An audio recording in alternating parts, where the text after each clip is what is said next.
Hello my dear students. So in today's session मैं आज आपके सामने एक न्यू टॉपिक लेके आई हूँ जिसका नाम है non stress test. As the name suggests, this is a very important area in OBG and today I will teach you about the non-stress test. Many students in the clinical area might not be aware कि non-stress test होता कैसे है और क्या होता है, कैसे patients को रेडी करना है इस टेस्ट के लिए। तो आज मैं Smita Singh, I am lecturer and I have done my post graduation from AIIMS in OBG. So I will be taking you this topic there. So let us study.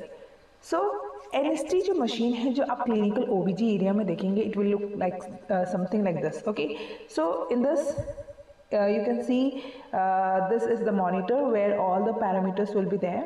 Okay, this is the knob where the settings will be there, or it is also known as a control knob there. Okay और इस area में आपका NST का paper आएगा, display होगा dear, and there will be in this side left hand side you can see यहाँ पे dear transducers connected है हमारे. Okay and also there are two type of transducer, और you can say some tocotrops और something is there. So today I will tell you कि how does it work. So in the image you can see कि एक woman clinical area में NST के लिए आई है, and now you can see कि at the abdomen there we have connected two probes are there. Okay, एक abdomen के टॉप मोस्ट में आप देख सकते हैं यूट्रस के टॉप मोस्ट में है, उसको हम यूट्रस के टॉप मोस्ट, क्योंकि वहाँ से कॉन्ट्रैक्शंस आते हैं तो ट्रांसड्यूसर कॉन्ट्रैक्शन सेंस करता है. और जो दूसरा प्रोब है वो फीटल का हार्ट रेट टेस्ट करता है. तो हम जैसे ही एंटीनेटल एग्जामिनेशन करते हैं and we get an idea कि फीटल का हार्ट रेट किस तरफ मिलेगा, हम वहाँ पे उसे कनेक्ट कर देते हैं. ठीक है, so this is how you can सी. और ऑलवेज रिमेंबर, जब भी ये दिए ट्रांसड्यूसर हम कनेक्ट करते हैं, फीटल का बैक साइड लोकेट करने के बाद करना है. क्यों? क्योंकि वहाँ पे ही बेबी का मैक्सिमम हार्ट रेट सुनाई देगा and then NST will record that. So basically NST है क्या डियर? Non stress test. यहाँ पे हम पेशेंट को कोई भी स्ट्रेस बिना दिए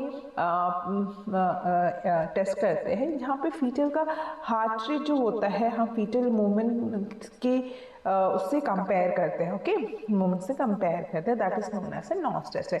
ये एक इन्वेजिव टेस्ट नहीं है. ओके, हम पेशेंट को कोई इन्वेजिव ब्लड टेस्ट कुछ नहीं करते हैं. It is very easy to perform. Okay, so let us see what is exactly non stress test. Again, the same machine you will see in the labor room. Okay, so this is the NST paper you can see, and this is the mark. The sheet will be exactly like एक ECG machine जैसे sheet दिखेगा, और यहाँ पर parameters देख सकते हो like this. Okay, तो in this session I will tell you कि पैरामीटर्स क्यों होते हैं, इसे कैसे रीड करते हैं. Okay, now so non-stress test women usually हम उसे स्ट्रेट डाउन करते हैं, and again you can see the image, यहाँ पे बेल्ट है उस ट्रांसड्यूसर को कनेक्ट करने के लिए. Okay, so non stress test एक सिंपल नॉन इन्वेसिव टेस्ट है. मैंने आपको बता दिया इसे 28 वीक्स के बाद करना चाहिए. क्यों? क्योंकि 28 वीक के बाद ही मदर बहुत अच्छे से सेंस कर सकती है बेबी मूवमेंट्स. ऑल्सो आपको ये भी पता होना चाहिए कि जब एक DFMC होता है, that is daily fetal movement count, एक OBG में हम पढ़ते हैं, उसको भी 28 वीक्स के बाद करते हैं. Okay, so this is a test which is non test test which is perform after 28 weeks. Okay, we are not giving any kind of stress to the mother. Okay, so it is a continuous fetal electronic monitor there. Okay, this is a continuous fetal electronic fetal monitoring, जहाँ पे fetal heart rate with recording with the fetal movement. मैंने आपको पहले ही बताया था fetal heart rate के baby की movement, baby कितना अच्छा मूव कर रहा है, इसलिए तो 28 वीक्स के बाद कर रहे हैं. क्यों? क्योंकि मदर जो मूवमेंट है बहुत अच्छे से परसीव कर सकती है. सो बेबी मूवमेंट को हम रिकॉर्ड करते हैं, बेबी हार्ट रेट को with the movement and all. It is known as a non-stress test and is performed after 28 weeks. तो what is the exact need for the NST? क्या ज़रूरी है NST? क्या हर किसी में करना चाहिए? Let us see. So dear, इससे हमें पता चलता है क्या? Assessment of fetal wellbeing, baby कितना अच्छा है हमें इसका आइडिया होता है. कितनी अच्छी एबिलिटी है fetal heart rate to accelerate. So there are words which is known as acceleration and deceleration. So I will clear you after this session. To know the oxygen supply of the fetus, fetus में कितना अच्छा oxygenation है. ठीक है, कितना अच्छा oxygenation है, कितना अच्छा fetal heart rate movement, heart rate जो है वो बीट्स वेरिएबल हो रही है with the fetal movement and. ठीक है। To need the further fetal monitoring test, तो अगर हमें लगता है कि एनएसटी अच्छा नहीं है तो हम और भी उसके अलावा टेस्ट कर सकते हैं मदर्स का। ओके, सो इंडिकेशंस, जो मदर हाई रिस्क प्रेगनेंसी होती है जैसे जेस्टेशनल डायबिटीज, हाइपरटेंशन है, जेस्टेशनल हाइपरटेंशन मदर को है, कोई मेडिकल कंडीशंस है, तो डॉक्टर्स कहते हैं कि आपको एनएसटी कराना है। तो एक मदर जब ओपीडी में आती है हम उसे एनएसटी के लिए प्रीफर कर देते हैं, डॉक्टर्स प्रीफर कर देते हैं कि आप लेबर रूम में जाके एनएसटी कराइए। Baby is less active than normal, mother complain करके आएगी ओपीडी में, डॉक्टर्स को बोलेगी कि मेरा बेबी पहले से अच्छा मूवमेंट नहीं कर रहा है, डीएफएम से अच्छा नहीं है, तो doctors will do a DFMC to rule out कि अगर कोई और दिक्कत है क्या बेबी में, we can rule it out. तो as you have got an idea, the women who are having high risk pregnancy and all, we will go for this NST. Too much or too little amniotic fluid also. So in case of like polyhydramnios, oligohydramnios, उस case में भी हम NST prefer कर सकते हैं। And there is a procedure, okay, which is usually very rare. It is performed, that is known as the external cephalic version and all. इसमें हम baby को एक्सटर्नली जो नॉर्मल पोजीशन है जैसे ब्रीच पोजीशन में से टर्न आउट करके doctors at the end trimester उसको सेफेलिक पोजीशन में करते हैं ताकि एनवीडी इज पॉसिबल। सो अगर ये प्रोसीजर होता है तो उसके बाद भी एनएसटी करते हैं कि क्या बेबी सही है या नहीं है, any kind of difficulty in the baby and all, ठीक है। And the third trimester after amniocentesis का प्रोसीजर है ना, ठीक है। नाउ अगर मदर का प्रीवियस प्रेगनेंसी में भी कोई बेबी डेथ हुआ था तो भी वो एक हाई रिस्क होगी, तो हम उसे टाइम टू टाइम एनएसटी करेंगे, ठीक। तो अब बात आती है कि एनएसटी 24 कब परफॉर्म करना है। It is usually perform after 28 weeks, मैंने आपको पहले ही बता दिया है। तो what is the procedure, how you will start with the NST, क्या क्या चीज़ चाहिए। तो नॉन स्टेस्टस एक मशीन होनी चाहिए डियर, आपको tray containing abdominal binding belts होना चाहिए, बिकॉज हमें कनेक्ट करना है ट्रांसड्यूसर को आफ्टर लोकेटिंग द फंडस का है और फीटल हार्ट रेट किस तरफ मिल रहा है, तो फिर हम उसे कनेक्ट करने के लिए हमारे पास बेल्ट होनी चाहिए, okay.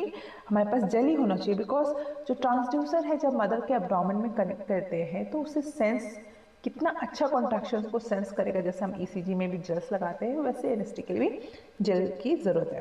Then the graph paper, ठीक है। तो क्लिनिकल एरिया में एनएसटी के भी ग्राफ होते हैं, तो मेक श्योर कि एनएसटी मशीन में जिसमें एनएसटी रिकॉर्ड होगा ग्राफ होनी चाहिए। Doppler ultrasound for the FHR heart monitoring, तो अगर डॉप्लर अलग से हो या फीटस को जहाँ पे फीटस का हार्ट रेट मॉनिटर कर सकते हैं डियर, तो वो होना चाहिए। एंड टोकोप्रोब ट्रांसड्यूसर्स, ठीक है, ये सब हमारे पास होना चाहिए। Now this is the beautiful machine which you will see dear, this is the beautiful machine which you will see in the clinical area, and this is the NST machine, okay. So in the NST machine आप देख सकते हैं कि ये जो है ये टोकोप्रोब से ट्रांसड्यूसर्स जो भी इसे बोलते हैं। सो एक जो प्रोब होता है हम फीटस के फंडस को लोकेट, मदर के फंडस को लोकेट करके वहाँ पे करते हैं ताकि वो सेंस करता है यूट्राइन कॉन्ट्रैक्शन। तो ये जो एनएसटी आप देख रहे हैं this side, okay, this side the uterine contraction is there, is that clear. तो ये हम कनेक्ट कर देंगे मदर के फंडस में, this is the NST belt. ये है ट्रांसड्यूसर, ये जहाँ पे बेबी का अच्छा एफएचआर आएगा अल्ट्रासाउंड करने के बाद हम वहाँ कनेक्ट रख देंगे उसको after applying the gel, so that there will be good sense. Now this is you will see FHR fetal heart rate, ठीक है। आप यहाँ पे कॉन्टिन्यूस एक फीटल हार्ट रेट मॉनिटरिंग आती रहेगी, okay, fetal heart rate monitoring आती रहेगी and then you can see this. Now एक होता है मदर को हम एक कॉर प्रोब देते हैं, okay, and we usually tell कि अगर डियर फॉर एग्जांपल हमारे पेशेंट का नाम रानी है, रानी अगर मैं एजुकेट कर रही हूँ कि एनएसटी करना है, तो रानी ओपीडी से आती है और उसे बोला गया है एनएसटी के, तो मैं पहले रानी से बोलूँगी रानी आप वॉशरूम करके आ जाइए, क्योंकि when you are planning for NST make sure कि mother has emptied her bladder, washroom करके आएगी, because this complete procedure take at least for 20 minutes का प्रोसीजर है। तो मदर को बीच में हम इंटरप्शन ना हो एनएसटी के दौरान, वो वॉशरूम करके आएगी एंड वी विल आस्क कि whether the mother has taken any kind of breakfast, क्योंकि वी वांट कि there should be good fetal movement and all, ठीक है। सो उसके बाद हमें प्रोब भी दे देंगे और बोलेंगे रानी जब भी आप बेबी को फील करते हो मूवमेंट करते हो यू कैन क्लिक दिस कि फीटल मूवमेंट होगा तो हम कंपेयर करेंगे एनएसटी मशीन स्लिप पे कि with the fetal movement with uterine contraction कितना अच्छा एक्सेलरेशन डीएक्सेलरेशन आ रहा है. Okay, so now you can see this is the transducer जहाँ पे फंडस पे है, यहाँ पे एफएचआर पता चला है तो ये transducer via and this the back. Okay, so let us see. So when so I have already told you the procedure, कैसे प्रोसीजर स्टार्ट करना है. मदर को पूछना है कि आपने खाना खाया कि नहीं खाया है, अवॉइड करना है एंड एक्सप्लेन द प्रोसीजर. हम एंटीनेटल एग्जामिनेशन करेंगे, मदर्स का एंटीनेटल एग्जामिनेशन करेंगे to locate the fetal back and the exact location of the fetal heart rate and all.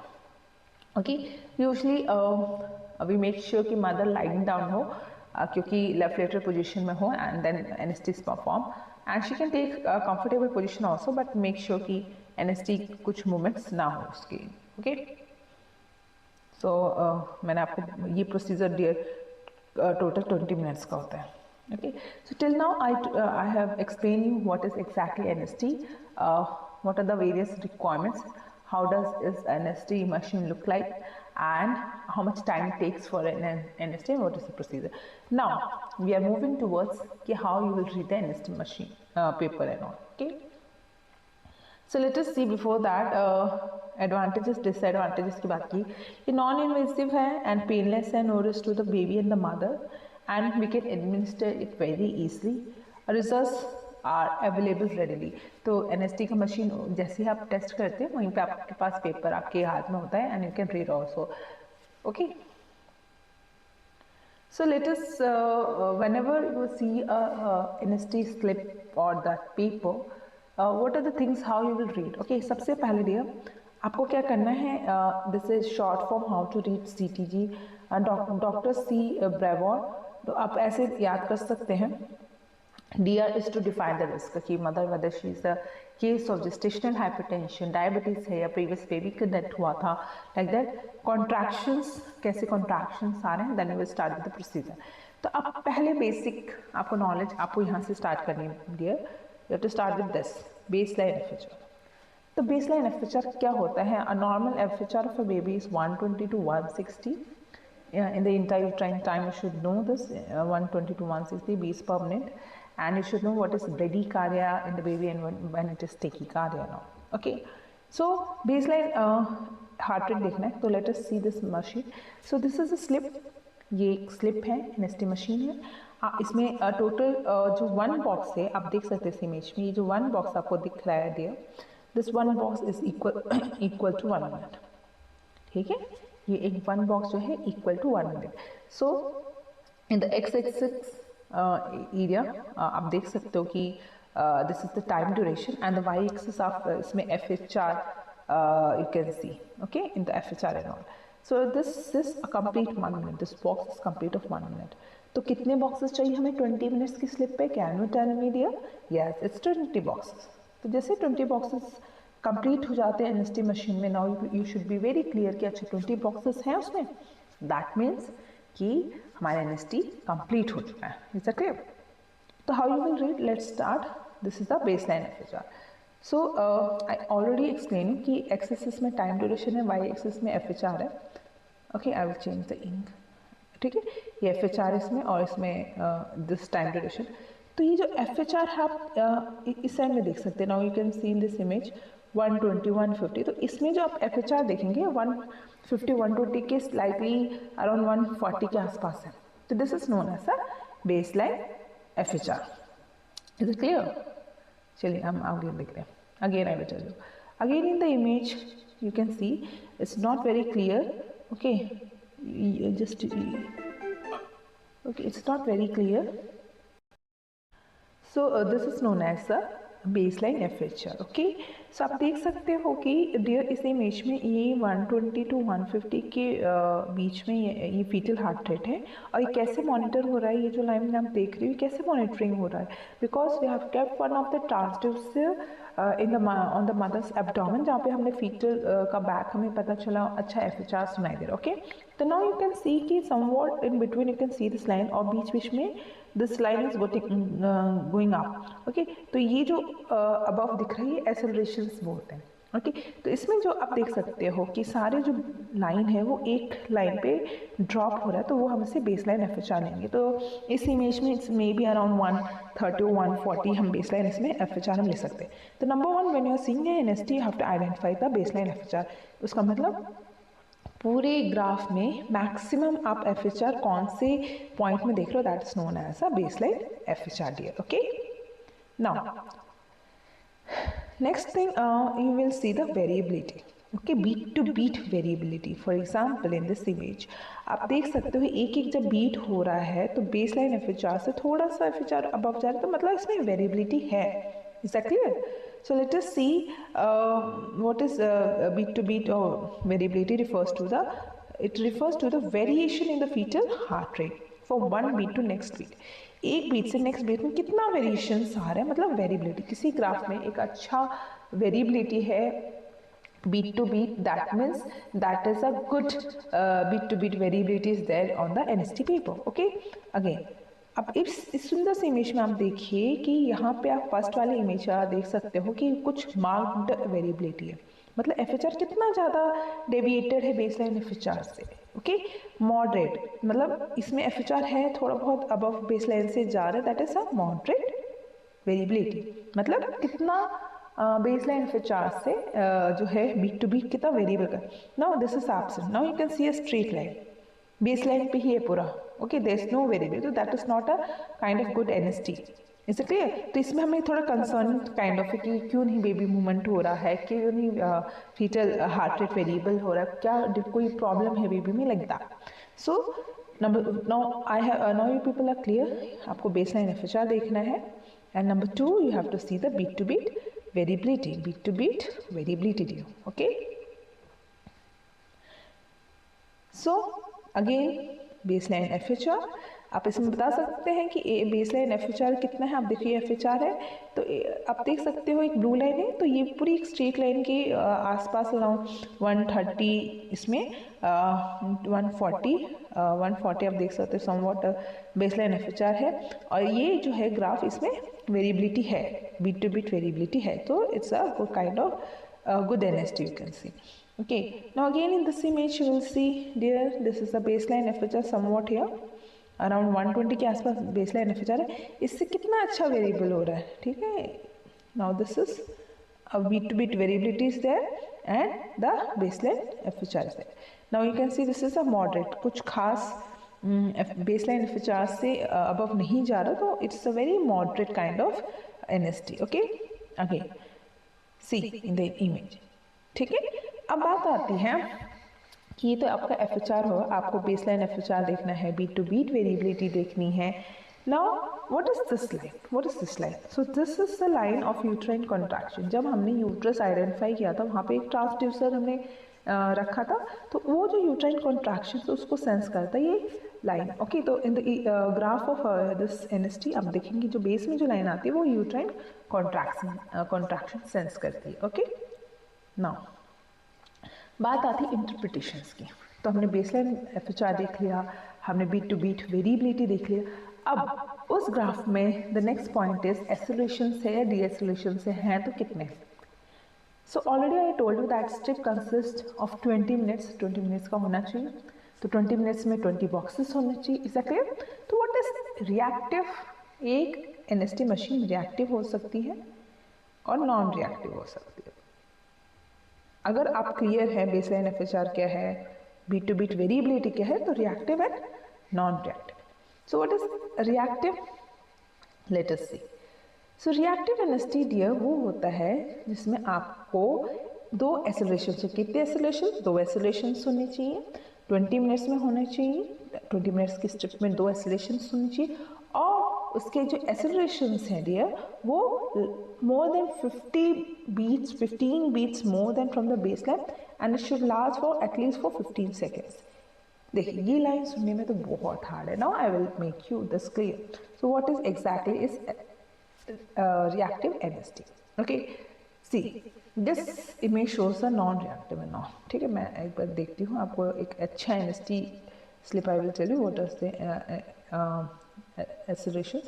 Now in the image you can see in the image you can see कि इस baseline FHR around 150 है। 150 से जो baseline से 15 box 3 box नीचे 1 2 3 box, तो that means 3 box नीचे मतलब 15 beats from the baseline FHR। अब ये क्या 3 बॉक्स से ज़्यादा कवर करते? यस, आप यहाँ पे स्टार्टिंग है, एक बीट स्टार्ट हो रही है यहाँ पे, ओके, एक बीट स्टार्ट हो रही है यहाँ पे डियर, और ये यहाँ पे एंड हो रही है। Is that clear? तो आप इसमें 3 बॉक्स 1 2 3, यस 3 बॉक्स तो सब कवर कर 3 बॉक्स से ज़्यादा। तो ये जो है ये एक हमारा कंप्लीट डीएक्सेलरेशन है, this is deceleration. Okay, so this is not a good thing, क्योंकि बीट्स जो हार्ट रेट वो कम हो रही है, यहाँ पे देखिए 90 तक आ रही है। Is it clear? So now you should be very clear कि ये डीएक्सेलरेशन है, बट एक एनएसटी में सेम टू सेम एक्सेलरेशन होनी चाहिए, मतलब बेस लाइन से 3 बॉक्स से ज़्यादा कवर करनी चाहिए और lasting for more than 15 seconds, मतलब 3, जब हम एक्स एक्सिस की तरफ जाए तो ये 3 बॉक्सेस से ज़्यादा वो कवर भी करनी चाहिए बेस लाइन से अबव। Is that clear? तो that will be counted a good NST. Okay, again can you interpret? Okay, so this is not, you can say कि ये डीएक्सेलरेशन नहीं है, क्योंकि ये 3 बॉक्सेस पूरा कवर नहीं करी और 3 बॉक्सेस से कम छोटी है, so this is a kind of deceleration नहीं काउंट करेंगे। ओके, अब एक्सेलरेशंस मैं आपको दिखाती हूँ, ठीक है। नाउ यू कैन सी कि ये एक्सेलरेशंस है या नहीं है, लेट अस सी। ये देखिए, इस इमेज की बात करते हैं कि अगर एक बीट स्टार्ट हुआ है, ये baseline FHR in this you can सी, इसमें 3 बॉक्सेस तो ज़्यादा कवर किया बेसलाइन से, यस, और देखिए इसमें 1 2 3 बॉक्सेस से ज़्यादा बेसलाइन से अब, तो this will call it as accelerations. Okay, ये यहाँ पे देखो 1 2, ये 2 पे ख़त्म हो जा रही है। Is that clear? तो ये हमारे एक्सेलरेशन नहीं कहेंगे। तो इसमें इस पूरे ग्राफ में ये एक एक्सेलरेशन से हो सकता है 20 बॉक्सेस के बाद एक और एक्सेलरेशन हो, तो that is a good NST. तो what is acceleration?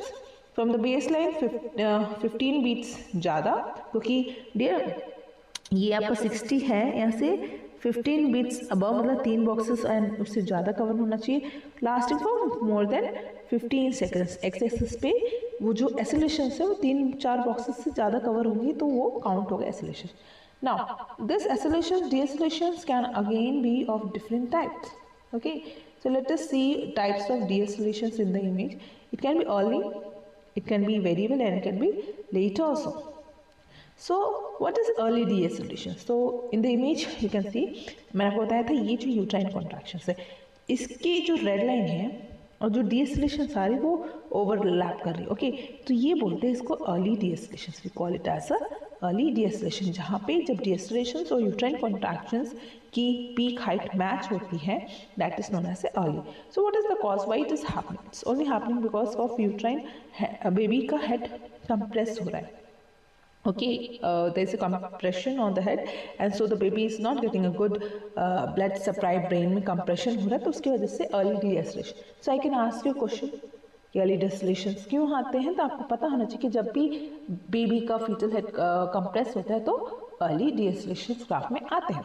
Okay, now late डीएक्सेलरेशंस क्या होते हैं? Now you can see again this is a red line, uterine जब कॉन्ट्रैक्शंस हो रहा है डियर, ठीक है, उसके बाद डीएक्सेलरेशंस आ रहे हैं, तो this is not overlapping, this is a late, ठीक है। तो लेट डीएक्सेलरेशंस ये क्यों होते हैं? लेट डीएक्सेलरेशन जब किसी मदर में प्लासेंटल कॉम्प्लिकेशंस हैं, उसके वजह से उस ग्राफ में लेट डीएक्सेलरेशंस आते हैं। तो जैसे अगर किसी डॉक्टर ने देखा लेट डीएक्सेलरेशन, तो we will get an idea कि इसमें यूट्राइन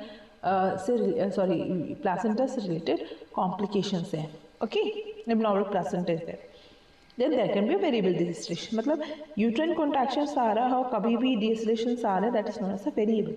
ये क्यों होते हैं? ये होते हैं जब भी कॉर्ड कंप्रेशन है। यू कैन सी एक अच्छा कॉर्ड है, एक बेबी कॉर्ड में 2 आर्टरी 1 वेन होना चाहिए, और ये कंप्रेस होते ही हमारा वेरिएबल डीएक्सेलरेशंस आता है। Is that clear? So this was about to complete NST. Okay, so what we have studied today in class is that what is NST, what is the indications of NST, okay, and how the procedures perform, purpose, how the machine looks, क्या mother को हम educate करना है, what are the preset criteria you have to follow. Is it clear? NST reactive कब कहेंगे, non reactive कब कहेंगे. So I hope so you are clear with this. Thank you so much dear.